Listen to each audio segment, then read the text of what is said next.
ẹ káàárọ̀ yín fáǹsì Ààrẹ Almaroof kọ́kọ́ bá mi gbọ́ voice tẹ́ bá gbọ́ voice tó mo wá fẹ́ sọ̀rọ̀ lé lórí. ìyàwó Almaroof náà bó ti pẹ́ gan tó ti wá fún mi ṣé o bó ti pẹ́ gan tó ti wá fún mi mo rórí burúkú tó ń ṣe lọ́dọ̀ kébì ìyàwó Almaroof tí n bá gbé ẹ ní Lizzy lọ́rùn o ò ní ìlú gbà. O ní rúlà wo lórí burúkú aṣòṣì mámọ ìwọ aláìní tìjú ẹ lè dúró sí Nàìjíríà ẹ lọ sí lóyìnbó gbé ẹ wá máa ṣe orí burúkú kiri tí n bá mú ìyá ẹ o mọ̀ pé mo mí ní mo ní màtíríà ẹ lọ́wọ́ kí n tó wá fún ẹ máa fún ẹ ní long road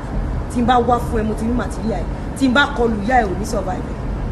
yes kẹ yẹkínì tí n bá mú ẹ yẹkínì tí n bá mú ìyá ẹ wo lò sí olórí burúkú ìwà aládò tó ṣì ọkọ wèrè tó ń gbé kiri aṣọ bọ́dì bá ẹ̀ ń jìn ọkọ ẹ̀sìn ọkọ òfò tó ń gbé kiri bẹ́ẹ̀ jọ ń ṣe ṣòfò mi ni mo mọ̀ dákẹ́ ni mò ń wù ẹ́ torí tí n bá máa kọlù ìyá ẹ now ọ̀rọ̀. ẹ káàárọ̀ ọ̀pọ̀lọpọ̀ pè mí láàárọ̀ ìwọ̀n DM mi mo gba more than 49 calls and messages lórí show tí ìyàwó mi ṣe lórí Lizzy Anjorin. Ṣe rí nígbà míì ẹni tí èèyàn bá fẹ́ràn wọ́n máa ń sábà ṣe nǹkan tí èèyàn ò lérò. Lizzy Anjorin bọ́ sórí page ó ní èmi àti ìyàwó mi ṣe show fóun. Ẹ jọ̀ọ́ ẹ kàn bá mi béèrè lọ́wọ́ ẹ̀ wípé kó torí íńtánẹ́ẹ̀tì ò ń parọ́ ẹ mọ̀ kó mo ti máa sọ pé íńtánẹ́ẹ̀tì will never forget mo ṣe jí ni never forget. Ẹni kó sọ ibi tí èmi àti ìyàwó mi ti stage show fún Lizzy Anjorin because ó ṣẹ̀ṣẹ̀ bẹ̀rẹ̀ ó ti kọjá yìí your local champion yẹn ó ti tún gbé wá ó ti àwa ló ṣìwé kan ẹ bá ń bẹ Lizzy ẹjọ́ tó lọ ẹ bá ń bẹ kó má dọ́dọ̀ mi tó lọ́dọ̀ tèmi tó fẹ́ dé ìyá ayọ́lẹ̀ fún èmi ò ń ṣe ọmọ get inside ọmọ get outside ni mí bọ́ ẹ̀kan bá wọ́n ọ̀nà ẹ̀ wípé ẹni tó bá mọ̀ ọ́ kó make sure kó mú ibi tí a ti ṣe show tó dá orúkọ mi tó dárúkọ ìyàwó mi tó bẹ̀rẹ̀ sí ní gbé mi ṣépè ń bẹ̀ kó tó di pé ìyàwó mi jáde fún nírọ̀lẹ́ àná gbà tí mo àárọ̀ ìgan mo ṣẹ̀ṣẹ̀ ń rí gbogbo ẹ̀ pé ìyàwó mi tẹ̀ ti ṣe show fún un bọ̀ṣẹ́ fẹ́ gbọ́ tí Lizzy ò bá mú point yẹn wá níbi tá a ti ṣe show fún un ìyàwó mi wà lórí show DKY ó rẹ́rìn ó ní ó ṣe rẹ́rìn wọn ò ní sọ̀rọ̀ mọ́ Lizzy Anjorin ṣọ́ ara ẹ̀ bọ̀ ibi tí mo ti ṣe show fún ẹ yẹn tó o bá mu wá gbogbo ìpè tó ṣẹ́ yẹn orí ẹ ló máa lọ nítorí pé mi ń tọ́yàn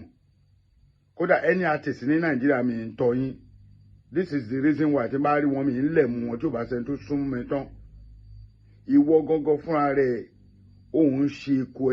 eku re o ò tiẹ̀ fún àwọn tẹ́jọ tó ṣe artist o ò fún wọn ní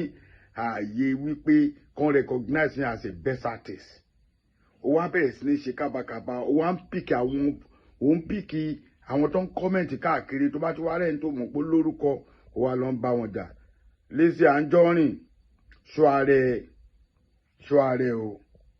ààrẹ o tèmi bá jáde fún ẹ ò ní láìkí ẹ o gbogbo ayédè ló mọ̀ wípé Ààrẹ Almaroof tèmi mo respect obìnrin dákú ó bú mi ó ní Amẹ́ríkà ò gbè mí hàn bí ìyá ẹ̀dá Lizzy wàláì nǹkan tí mò ń gbà ní ọ̀sẹ̀ tó bá pa lóṣù mẹ́ta kò yẹ kó jókòó kó máa ṣe rédèrèdè lórí péjì yẹn ọ̀sẹ̀ ni mo sọ o owó tí mò ń gbà ní ọ̀sẹ̀ tí bá ṣe tó bá pa ní 3-4 months gan ní ṣọ́ọ̀bù ẹ yẹn ò ní jókòó kó máa ṣe rédèrèdè bọ̀ tó bá wá mú ibi tí mo ti ṣe ṣòó fún ẹ jáde a jẹ́ pé èmi àti àpàdé lọ́wọ́ ọ̀dọ̀ àwọn ìjọba yes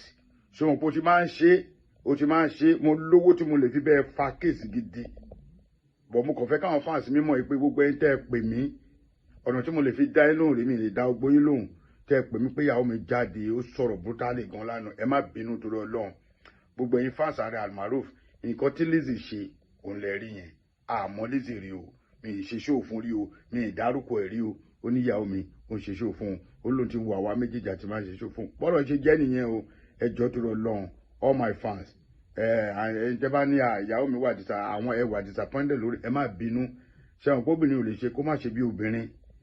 ẹ̀ẹ́dẹ̀ lè fi tèmi wé bọ̀ èmi ń dóde another show tí Lizzy máa ṣe kó tó wá jẹ tán lọ́wọ́ mi ààrẹ náà ni o. Thank you very much. Happy Saturday.